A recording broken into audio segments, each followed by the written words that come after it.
Now, have you ever had a problem? See, sometimes they can make you feel really bad, can't they? But I'll tell you a secret.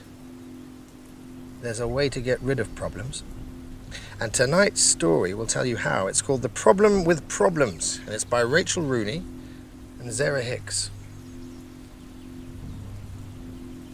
Problems are creatures. They come in all sizes, from tiny to huge. Some wearing disguises. Knotty, hairy, slippery, tough, sticky like superglue, gathering stuff. Each one is different. I've met quite a few, but all of them want to make trouble for you. They like to set traps. They'll stand in your way. They turn the sky cloudy and paint the grass gray. You'll find them in cafes, playgrounds, queues, in boxes of toys, and odd socks and shoes.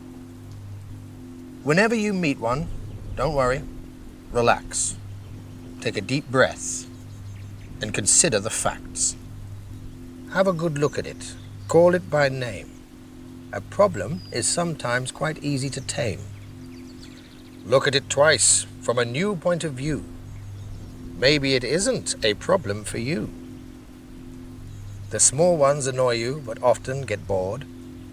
They'll wander away when they're being ignored. Some need untangling. Some slowly fade.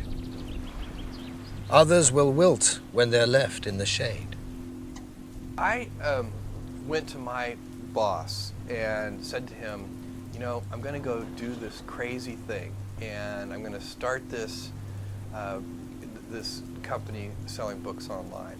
And this is something that I had already been talking to him about in a sort of more general context. But then he said, let's go on a walk. And we went on a 2-hour walk in Central Park in New York City.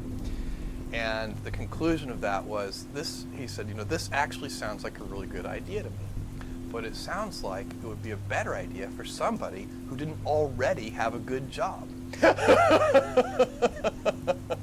And he convinced me to think about it for 48 hours before making a final decision. And so I went away and was trying to find the right framework in which to make that kind of big decision. And you know, I'd already talked to my wife about this, and she was very supportive and said, look, you know, you can count me in 100%.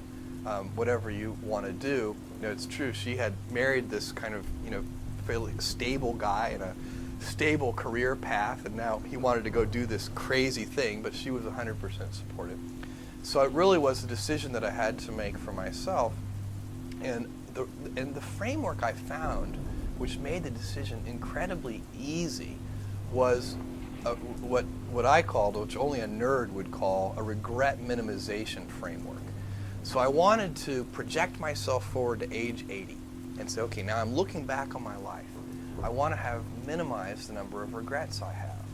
And you know, I knew that when I was 80, I was not going to regret having tried this. I was not going to regret having wanted, you know, trying to participate in this thing called the internet that I thought was going to be a really big deal. I knew that if I failed, I wouldn't regret that. But I knew the one thing I might regret is not ever having tried. And I knew that that would haunt me every day. And so when I thought about it that way, it was an incredibly easy decision. And I think that's a very good, it's if you can project yourself out to age 80 and sort of think, what will I think at that time? It gets you away from some of the daily pieces of confusion. You know, I left this Wall Street firm in the middle of the year. When you do that, you walk away from your annual bonus. And that's the kind of thing then the short term can confuse you. But if you think about the long term, then you can really make good life decisions that you won't regret later.